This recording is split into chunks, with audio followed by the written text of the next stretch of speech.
দর্শককে আমন্ত্রণ জানাচ্ছি যমুনা টেলিভিশনের বিশেষ আয়োজন ডক্টর সন কলে। আপনাদের স্বাস্থ্য বিষয়ক নানান প্রশ্ন আর সেসব কিছুর তাৎক্ষণিক সমাধান নিয়ে আমাদের এই আয়োজন। আপনাদের সাথে পুরো আয়োজন জুড়ে সাথে আছি আমি ডাক্তার সিদ্রা ইকবাল। আমাদের এই আয়োজনে থাকছেন দেশ বরানো আর আধুনিক চিকিৎসা বিজ্ঞানের দক্ষ চিকিৎসকরা। দর্শক, আজ আমাদের আলোচনার বিষয় চোখের ছানি, এবং এই বিষয়ে আলোচনার জন্য আজ আমাদের সাথে অতিথি হিসেবে আছেন চক্ষু রোগ বিশেষজ্ঞ ডাক্তার সুপ্রকাশ সরকার, সহকারী অধ্যাপক শহীদ সোহরাওয়ার্দী মেডিকেল কলেজ ও হাসপাতাল থেকে। আমাদের বিশেষজ্ঞ চিকিৎসকের পরামর্শ পাওয়ার জন্য আপনারা ফোন করুন 982405 নাম্বারে। ডাক্তার সুপ্রকাশ, আপনাকে স্বাগত জানাচ্ছি ডক্টর সন কলে। ধন্যবাদ আপনাকে, যমুনা টিভিকেও ধন্যবাদ আমাকে এই অনুষ্ঠানে স্বাগত জানানোর জন্য। আমরা আজকে চোখের ছানি নিয়ে কথা বলবো, এবং বিশ্ব স্বাস্থ্য সংস্থা যে তথ্যটা বলছে যে বর্তমানে হচ্ছে প্রায় অর্ধেক অন্ধত্বের কারণের মধ্যে অন্যতমই হচ্ছে চোখের ছানি, এবং বাংলাদেশের লাখ লাখ মানুষ এই মুহূর্তে চোখের ছানিজনিত সমস্যায় ভুগছেন। তো আপনার কাছে একটু সহজভাবে প্রথমে শুরু করতে চাই যে চোখের ছানি বলতে আমরা কি বুঝি? আচ্ছা, ধন্যবাদ আপনি একটি গুরুত্বপূর্ণ প্রশ্ন করার জন্য, যে ছানি বলতে আসলে কি বোঝায়। তো আমাদের চোখের ভেতরে একটা লেন্স রয়েছে, ঠিক আছে, যেটাকে আমরা বলি যে হচ্ছে যে চোখের যেই রিফ্র্যাক্টিভ মিডিয়াগুলো আছে তার মধ্যে লেন্স অন্যতম একটা অংশ। তো এই লেন্সটা হচ্ছে যে বয়সের সাথে সাথে এই লেন্সের হচ্ছে যে ভেতরে যে নিউক্লিয়াস আছে সেটার হচ্ছে যে ওজন বাড়তে থাকে এবং লেন্সটা আস্তে আস্তে শক্ত হতে থাকে। তো লেন্সটা যখন অস্বচ্ছ হয়ে যায় তখন হচ্ছে যে এই আলোটা আর চোখের ভেতরে যেতে পারে না। তো চোখের ভেতরে যখন আলোটা যায় না তখন আলোটা রেটিনাতে পড়তে পারে না। এখন যখন রেটিনাতে যখন এই আলোটা পড়ে না তখন যেই লোকের এই ছানিটা হচ্ছে উনি আর বাইরের জিনিসটা ভালো মতো দেখতে পারেন না, উনি অস্বচ্ছ দেখেন, সবগুলো জিনিস তার কাছে অস্বচ্ছ হয়ে যায়, একটু অন্ধকার অন্ধকার হয়ে যায়। উনি মাঝে মাঝে দেখেন যে চোখের সামনে কোনো কিছু ঘুরে বেড়াচ্ছে মাছির মতো। তো এই যে হচ্ছে যে চোখের যেই লেন্সটা স্বচ্ছ ছিল বাট বয়সের জন্য অস্বচ্ছ হয়ে যাচ্ছে, যখন এই লেন্সটা অস্বচ্ছ হয়ে যায়, শক্ত হয়ে যায়, পুরু হয়ে যায়, তখনই আমরা ওটাকে বলি ছানি, যেটা হচ্ছে যে বৈজ্ঞানিক ভাষায় বলা হয় ক্যাটারাক্ট, আর বাংলা ভাষায় আমরা এটাকে ছানি বলে বলি বলা হয়। তো বাংলাদেশেও বর্তমানে কিন্তু এর সংখ্যা একেবারেই কম নয়। পরিসংখ্যান যদি বলতে যাই তাহলে 7-8 লাখের মতো মানুষও কিন্তু এই মুহূর্তে চোখের ছানিজনিত যে অন্ধত্ব সমস্যাগুলো রয়েছে তাতে ভুগছেন। তো একজন মানুষ কি করে আসলে বুঝবেন যে তিনি হচ্ছে চোখের ছানিজনিত যে সমস্যা তার ঝুঁকিতে রয়েছেন? হ্যাঁ, এটা একটা গুরুত্বপূর্ণ প্রশ্ন করেছেন, যে হচ্ছে যে চোখের ছানিতে আসলে বেশিরভাগ মানুষই আসলে বাংলাদেশের দেখা যাচ্ছে সচেতন না, এবং দৃষ্টিটা হচ্ছে যে মানুষের মানে যতগুলা ইন্দ্রিয় দেওয়া হয়েছে সৃষ্টিকর্তার কাছ থেকে তার মধ্যে এই দৃষ্টিশক্তিটা হচ্ছে সবচেয়ে গুরুত্বপূর্ণ ইন্দ্রিয় আমাদের। আমরা যে জিনিসগুলো দেখি সবগুলো আমাদের চোখের মাধ্যমেই দেখি। চোখ মানুষের জন্য একটা সবচেয়ে গুরুত্বপূর্ণ অঙ্গ। তো এখন একটা মানুষ হচ্ছে যে কিভাবে বুঝবে যে তার চোখের কিছু পরিবর্তন হচ্ছে, সেটা হচ্ছে যে উনি যে জিনিসটা স্পষ্ট দেখতেন আগে সেটাকে আস্তে আস্তে আস্তে দেখবেন যে উনি স্পষ্ট দেখতে পারছেন না, দূরের জিনিসটা উনি কম দেখছেন। দূরের কোনো কিছু উনি হয়তো আগে যতটা স্পষ্ট দেখতেন সেটা স্পষ্ট দেখছেন না। দূরের জিনিসটার দেখা যাবে যে রং, যেটাকে একেবারে ক্লিয়ার উনি বুঝতেন যেটা লাল রং আছে, এটা সাদা রং আছে, এই জিনিসগুলো অর্থাৎ এই রঙগুলোকে উনি আস্তে আস্তে চিনতে পারবেন না। তারপর এমন হবে যে উনি রাতের বেলা হয়তো গাড়ি চালাচ্ছেন, ওই অন্য উল্টা পাশ থেকে একটা হেডলাইট দিল অন্য একটা গাড়ি, এই হেডলাইটে তার কষ্ট হবে। রাতের বেলা উনি দেখতে কষ্ট হবে, ওনার রাতের বেলা কোনো কিছু চিনতে কষ্ট হবে। অন্ধকার ঘরে আমরা হয়তো কিছুক্ষণ থাকার পর অন্ধকার ঘরের জিনিসগুলো বুঝতে পারি, বাট ওনার ক্ষেত্রে অন্ধকার ঘরেও উনি কোনো কিছুই দেখতে পারবেন না। তো এই যে ওনার দেখার যে সমস্যাগুলা, উনি যখন দেখতে পারছেন না, উনি যখন বাইরে যাচ্ছেন, সূর্যের আলোতে যাচ্ছেন, দেখতে কষ্ট হচ্ছে, অথবা রাতের বেলা ওনার দেখতে কষ্ট হচ্ছে, অথবা ওনার হচ্ছে যে কাছে কোনো কিছু পড়তে যাচ্ছেন উনি ঠিকমতো বুঝতে পারছেন না, যে চশমা দিয়েও এটা ঠিক হচ্ছে না, অথবা গত 1 বছরের মধ্যে ওনার চশমার পাওয়ার অনেকবারই পরিবর্তন করা হয়েছে, উনি তারপর স্পষ্ট দেখছেন না। এই কতগুলো লক্ষণ যদি ওনার থাকে তাহলে পরে আমরা অবশ্যই তাকে বলবো যে আপনি একজন চক্ষুরোগ বিশেষজ্ঞের সাথে পরামর্শ করবেন। উনি আপনাকে দেখবেন, দেখে যদি ওনার হচ্ছে যে সব পরীক্ষা নিরীক্ষা করে দেখা যায় যে ওনারকে চশমা দিলে ঠিক হয়ে যাচ্ছে, ভালো। আর যদি দেখা যাচ্ছে না, যে ওনার ছানি পড়েছে, তাহলে অবশ্যই ছানির যে পরবর্তী বিষয় আছে সেই দিকে আমাদের অগ্রসর হতে হবে। আচ্ছা, চশমা নিয়ে যেহেতু কথাটা চলে আসলো, এই প্রসঙ্গে একটু বলতে চাই যে এখনো আমাদের দেশে কিন্তু হচ্ছে দেখা যায় ফুটপাতে চশমা বিক্রি করা হয়। চোখের হচ্ছে সমস্যার জন্য ফুটপাত থেকে চশমা কেনা হচ্ছে ডাক্তারের পরামর্শ ছাড়াই, অথবা যদি বলি যে চশমার যে দোকানগুলো রয়েছে সেখানে যে হচ্ছে ব্যবসায়ীরা রয়েছেন তারাও কিন্তু রেকমেন্ড করে দেন যে আপনার এই ধরনের এই পয়েন্টের চশমা লাগবে। তো এইটা আসলে চোখের ছানির ক্ষেত্রে কতটুকু হচ্ছে মানে বৈজ্ঞানিক ব্যাখ্যা আছে কিনা কোনো, বা এটা উপকার আছে কিনা, বা কোনো অপকারিতা কতটুকু? আচ্ছা, প্রথম কথা হচ্ছে যে মনে করেন যে হচ্ছে চশমার দোকান অথবা রাস্তায় যে চশমাটা বিক্রি করা হচ্ছে সেটা আসলে চক্ষু রোগ বিশেষজ্ঞ কাউকে না দেখিয়ে নেওয়া উচিত না। এর কারণ হচ্ছে যে আপনি হচ্ছে যে চশমা হয়তো ওই দোকানদারের কাছ থেকে নিচ্ছেন ঠিকই, আপনি আগের পাওয়ার দেখিয়ে নিচ্ছেন, কিন্তু আপনার এই যে সময়টা গিয়েছে এই সময়ের মধ্যে দেখা যাবে যে আপনার পাওয়ারের পরিবর্তন হয়ে গিয়েছে, আপনার চোখের পাওয়ারের পরিবর্তন হয়ে গেছে। আপনি যদি হচ্ছে যে মানে অন্য পাওয়ারের চশমা পরেন তাহলে পরে কিন্তু চোখে চাপ পড়ে, আপনার সবসময় একটা মাথা ব্যথা থাকবে, আপনি পরিষ্কার দেখবেন না। তো আমার মতে হচ্ছে যে আপনি যখন চশমা নেবেন তখন অবশ্যই চোখের ডাক্তার দেখিয়ে চশমা নেবেন, যাতে করে আপনার প্রেসক্রিপশনটা ঠিক থাকে। এবং হচ্ছে যে আপনি দোকান থেকে নেন, রাস্তার চশমা আসলে ওগুলোর নির্ভরযোগ্যতা খুবই কম। আপনি অপটিক্সের দোকান থেকে নেবেন, কিন্তু মানে আমাদের চিকিৎসকদের পরামর্শ হচ্ছে যে আপনি অবশ্যই একজন চক্ষু রোগ বিশেষজ্ঞ দেখিয়ে চশমা নেবেন। তারপর চশমা আর নেবেন। এটার সাথে ছানির যে একটা সম্পর্ক কথা আপনি জিজ্ঞেস করলেন, ছানির সাথে সম্পর্ক হচ্ছে যে চশমা হয়তো দেখা যাবে যে গত 1 বছরে আপনার চশমার পাওয়ার চেঞ্জ হচ্ছে, বাট চিকিৎসক আপনাকে বলছে যে আপনার ছানি পড়ছে, এখন হালকা আছে, আপনি চশমা দিয়ে দেখছেন, কিন্তু দেখা যাবে যে 1 বছর পরে ওই চিকিৎসকের কাছে গেলে পরে উনি বলছেন যে না, আপনার ছানিটা এখন অপারেশন করার মতো পর্যায়ে চলে গিয়েছে, এখন অপারেশন করলে আপনার দৃষ্টিশক্তিও ভালো হবে, এবং দেখা যাবে যে আপনি তখন দূরে আর কোনো চশমা লাগছে না, আপনি শুধু কাছের জন্য চশমা লাগছে। আচ্ছা, আপনার এই প্রসঙ্গে আমরা আপনার কাছ থেকে আরো অনেক জানবো, তবে এই মুহূর্তে একজন দর্শক আমাদের সাথে যুক্ত হয়েছেন, ওনার প্রশ্নটা আমরা নিয়ে নিই। দর্শক কে বলছেন, কোথা থেকে বলছেন, নাম বলে প্রশ্ন করুন। আমার নাম সৌরভ সরকার এন্ড আমি ঢাকা থেকে বলছি এন্ড আমার বয়স হচ্ছে 19। তো এখন আমার কোয়েশ্চেনটা হচ্ছে যে আমার চোখে মাঝে মধ্যে হঠাৎ করে ঘোলা হয়ে ওঠে এবং চোখে অনেক পানি চলে আসে। এখন এই বিষয়ে আমার কি করতে হবে, এই পরামর্শটা যদি দিতেন। আচ্ছা, আমরা আপনার প্রশ্নটি বুঝতে পেরেছি সৌরভ, আমাদের সাথে আপনি যুক্ত থাকুন। ধন্যবাদ সৌরভ আমাকে ফোন দেওয়ার জন্য।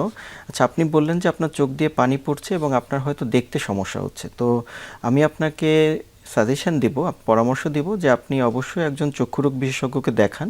আপনার মনে হয় হচ্ছে যে চশমা লাগবে, আপনি যত দূরেরটা একটু কম দেখছেন, আপনার চশমা লাগবে। তো চশমার পাওয়ারটা ঠিক করে দিলে পারে আপনার হয়তো চোখ দিয়ে যে পানি পড়ার সমস্যা আছে এটা ঠিক হয়ে যাবে। অবশ্য অনেক সময় দেখা যায় যে চোখে চুলকানি বা অ্যালার্জি থাকলেও চোখ দিয়ে পানি পড়ে, তো আপনার এরকম চুলকানির সমস্যা আছে কিনা আমি জানি না, তো থাকলে পারে সেটাও হচ্ছে যে আসলে ড্রপ দিলে পারে ঠিক হয়ে যায়, এবং হচ্ছে কিছু নিয়ম মানতে হয়, যাদের অ্যালার্জির সমস্যা থাকে নিয়ম মানলে ঠিক হয়ে যাবে। তো আমি আপনাকে পরামর্শ দিব একজন চক্ষুরোগ বিশেষজ্ঞকে দেখান এবং হচ্ছে যে ওনার পরামর্শ মতো চশমা বানিয়ে নেন, তো ভালো দেখলে পরে চোখ দিয়ে পানি পড়াটাও কমে যাবে আপনার।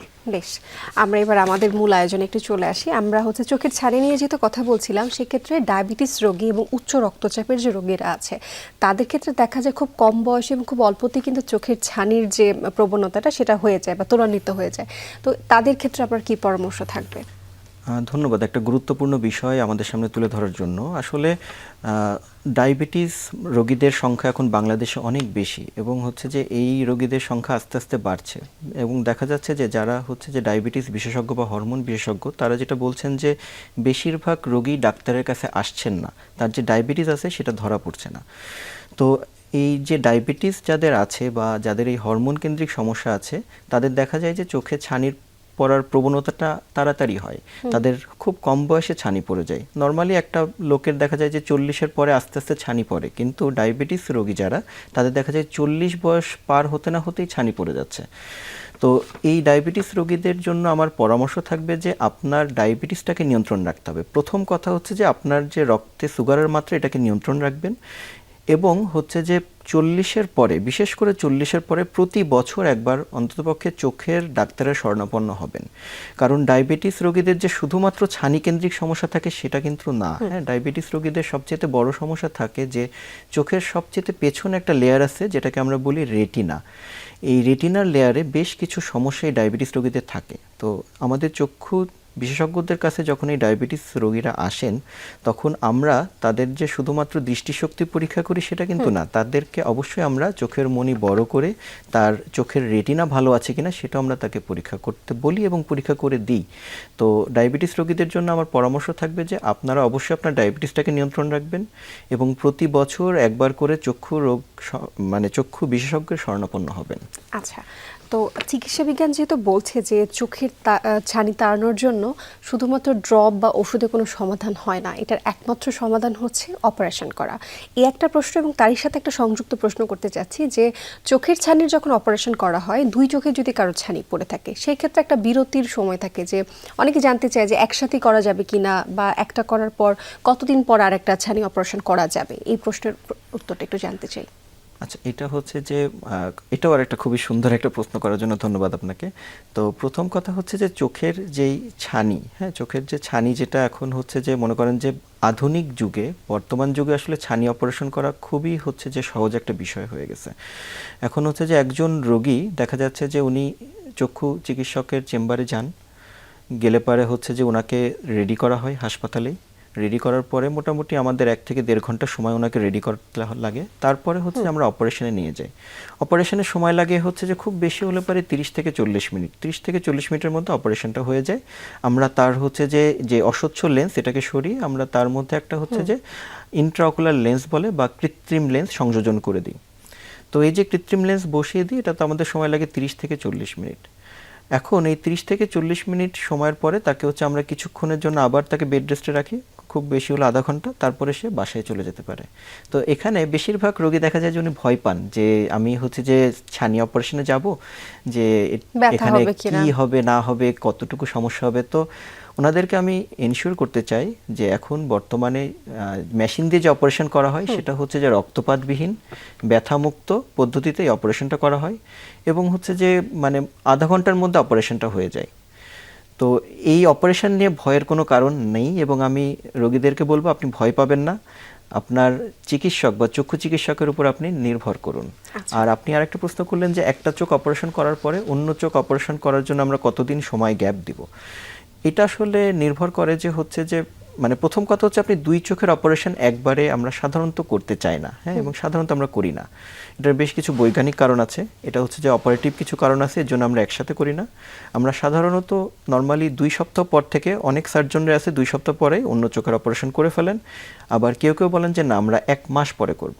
1 মাস পরে আমরা অন্য চোখের অপারেশনটা আপনার করে দেব, এবং হচ্ছে যে আপনার 2 চোখের অপারেশন হয়ে যাবে। তারপরে হচ্ছে যে 1 মাস পরে আপনি কিছু নিয়ম মানবেন, নিয়ম মানার পরে প্রকাশ, এখানে একটা ব্যাপার আরেকটু জানতে চাচ্ছিলাম যে চোখের অপারেশনের ক্ষেত্রে রোগীরা আবার গরমকাল এবং শীতকালের মাঝেও একটা বিবেচনা করেন, যে অনেকে শীতকালে অপারেশনটা করতে চান, গরমকালে করতে চান না। এটার কোনো বৈজ্ঞানিক ভিত্তি আছে? এটার কোনো বৈজ্ঞানিক ভিত্তি নাই, এটা আপনি যে কোনো সময় করতে পারেন। তবে রোগীরা হচ্ছে যে সবচেয়ে ভয় পায় যে আমি অপারেশনের পরে তো চোখে পানি লাগাতে পারবো না, আমি তো তাহলে গোসল করতে পারবো না। তো আমি রোগীদের বলতে চাই যে আপনি চোখে শুধু পানি লাগাতে পারবেন না এটা ঠিক, কিন্তু আপনি গোসল করতে পারবেন, আপনি মাথা ধুতে পারবেন এবং গলার নিচ থেকে ধুয়ে ফেলবেন। তো সেই ক্ষেত্রে আপনার আসলে এই যে শীতকালের জন্য বসে থাকার কোনো দরকার নেই, আপনি গরমকালে সুন্দর মতো অপারেশন করতে পারবেন, এবং গরমকালে অপারেশন করার পরে হচ্ছে যে আপনি ড্রপ দিবেন, ফলে শীত এবং গরমের মধ্যে কোনো পার্থক্য নাই। তো আর হচ্ছে যে আপনার এই অপারেশনের পরে আপনাকে নিয়ম মানতে হয় সাধারণত 21 দিনের মতো। আচ্ছা, 21 দিনের মতো কিছু হচ্ছে একটা নিয়ম মানতে হয়। হচ্ছে। এই মুহূর্তে আরেকজন দর্শক আমাদের সাথে যুক্ত হয়েছেন, ওনার প্রশ্নটা আমরা নিয়ে নিই, তারপর আবারও ফিরবো আলোচনায়। দর্শক, কে বলছেন, কোথা থেকে বলছেন, নাম বললে আপনার প্রশ্নটি করুন।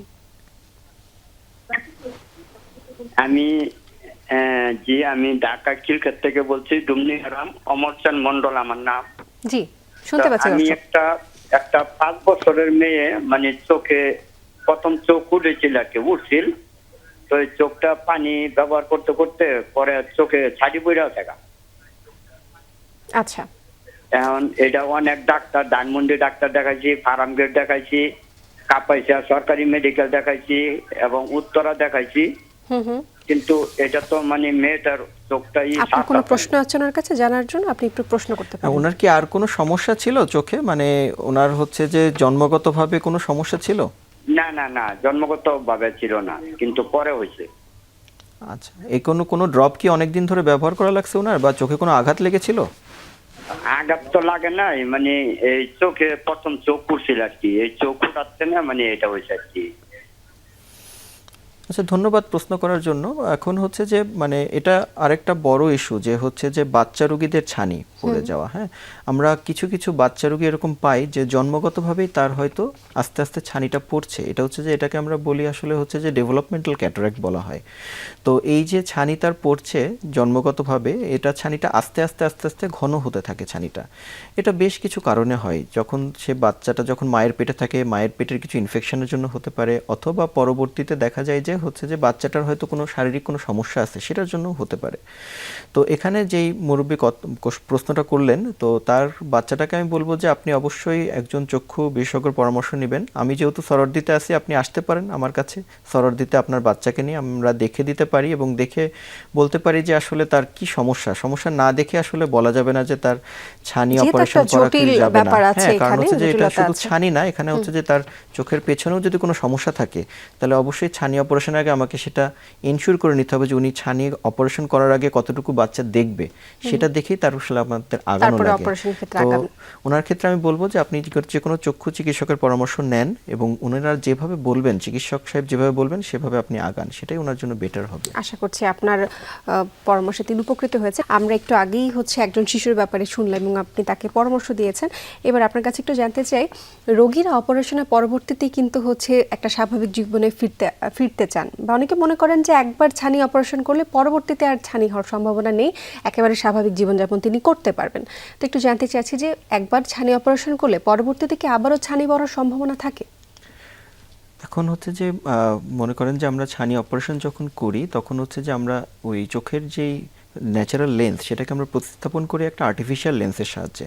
তো যখন প্রতিস্থাপন করা হয় সাধারণত দেখা যায় যে তার আর কখনোই হচ্ছে যে সমস্যা হয় না, কিন্তু কিছু রোগীর ক্ষেত্রে আমরা দেখেছি যে ওই লেন্সের পেছনে একটা পর্দার মতো পড়ে যায়, লেন্সের পেছনে একটা পর্দার মতো পড়ে যায়। তো সেটার চিকিৎসা ব্যবস্থা কিন্তু খুবই সোজা। হ্যাঁ, উনি জাস্ট হচ্ছে যে যদি এরকম হয় তাহলে উনি আমাদের কাছে আসবে, আসলে পরে আমরা লেজার দিয়ে ওই পর্দাটা ভেঙে দিই। এটা জাস্ট একদিনের ব্যাপার, পর্দা ভেঙে দিলে পরে উনি আবার আগে যেরকম অর্থাৎ ছানি অপারেশনের পরে যেরকম দেখতেন সেরকমই দেখবেন। তো এইটাও সাধারণত এই পর্দাটাও তো কিন্তু পরে হচ্ছে যে মাত্র 20% লোকের বা 20% পেশেন্টের, এটা খুব মানে বেশি পেশেন্টের পড়ে না। আর আরেকটা প্রশ্ন করেছিলেন যে আপনি যে হচ্ছে যে কতদিন হচ্ছে যে পেশেন্টকে হচ্ছে যে আমাদের কিছু নিয়ম মানতে হবে। সাধারণত নিয়মগুলো মানতে হয় যে উনি ভারী কাজ করতে পারবেন না, উনি হচ্ছে যে কোমর নিচে করে সেজদা দিতে পারবেন না, অর্থাৎ মাথাটা যাতে কোমরের নিচে না যায়, চোখে পানি লাগাতে পারবেন না। এটা আমরা সাধারণত বলি হচ্ছে যে 2 সপ্তাহ থেকে 3 সপ্তাহ। বাট এই 3 সপ্তাহ পরে কিন্তু উনি আবার সকল কাজ করতে পারবে, উনি কিন্তু রান্না বান্নার কাজ করতে পারবে, উনি কিন্তু অফিসে যেতে পারবে, উনি সকল জায়গায় যেতে পারবে, উনি কিন্তু মোবিলিটি করতে পারবে, উনি ঢাকার বাইরেও যেতে পারবেন। সেখানে কিন্তু কোনো না নাই, ডিভাইস দেখা যাবে, টিভি দেখা যাবে, সবই করা যাবে, ঠিক আছে, কোনো কিছুতে কোনো বাধা নিষেধ নাই। কিন্তু অবশ্যই হচ্ছে যে আপনাকে কয়েকটা জিনিস মানতে হবে, কিছু নিয়ম মানতে হবে যে আপনি বাইরে যখন যাবেন একটা কালো চশমা পরবেন, আপনি চোখে পানি লাগাবেন না, ভারী কাজ করবেন না, এবং অবশ্যই হচ্ছে যে সেজদা দিবেন না, ইশারায় নামাজ পড়বেন এই সময়টাতে। আচ্ছা, যেহেতু একটু আগে একজন দর্শক আমাদের কল করেছিলেন একজন শিশুর প্রসঙ্গ নিয়ে, আমি সেখান থেকে একটু প্রশ্ন জানতে চাচ্ছিলাম যে আমরা তো সবসময় ভাবি যে ছানি হচ্ছে বয়স্কদের রোগ, কিন্তু এখন কিন্তু নবজাতকদেরও হচ্ছে চোখের ছানি দেখা যায় এবং বাবা মারা বুঝতেই পারেন না যে চোখের ছানি সমস্যাটা হচ্ছে।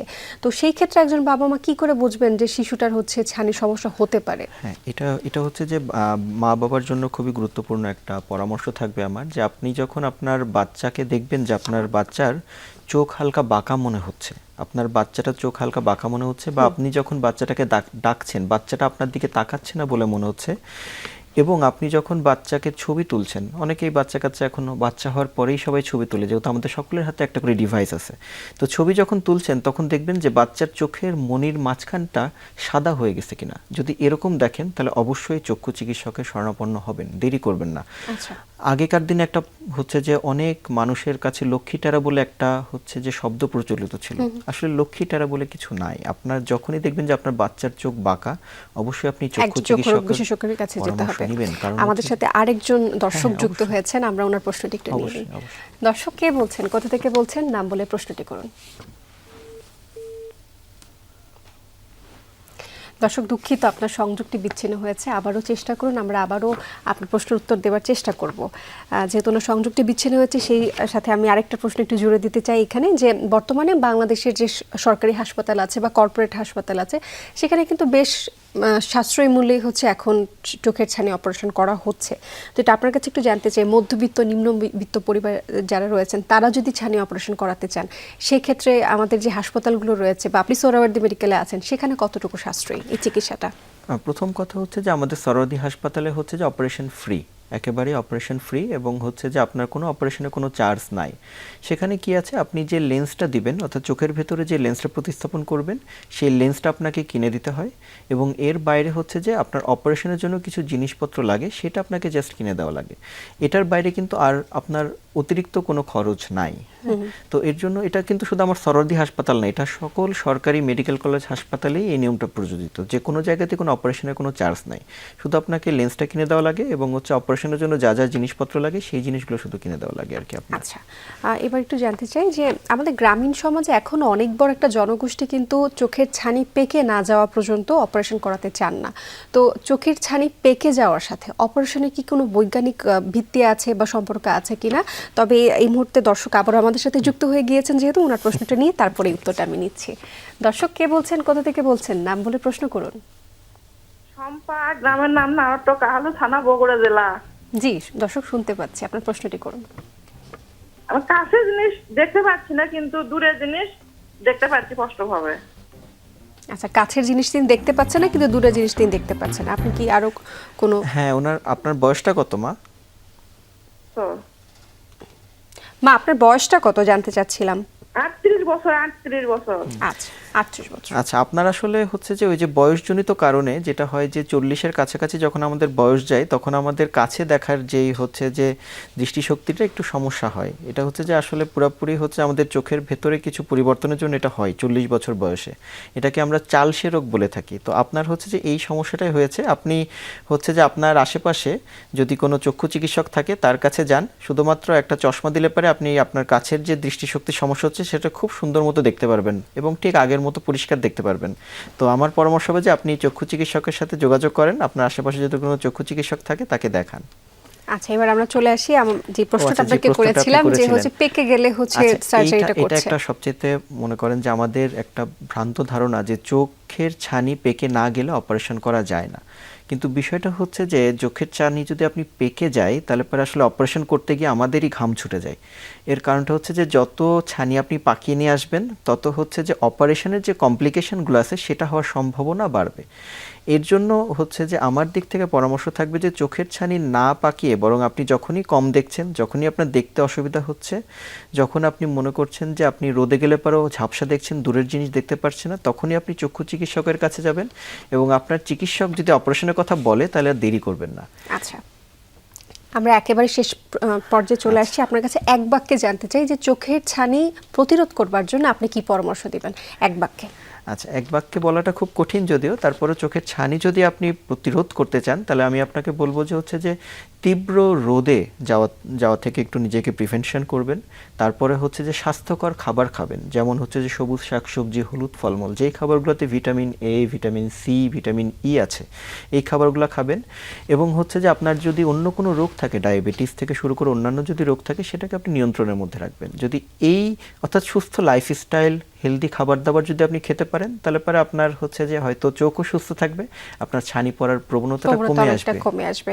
ডাক্তার সুপ্রকাশ, আপনাকে অসংখ্য ধন্যবাদ জানাচ্ছি এত গুরুত্বপূর্ণ একটা বিষয় এত সুন্দর এবং বিস্তারিত আলোচনা করবার জন্য।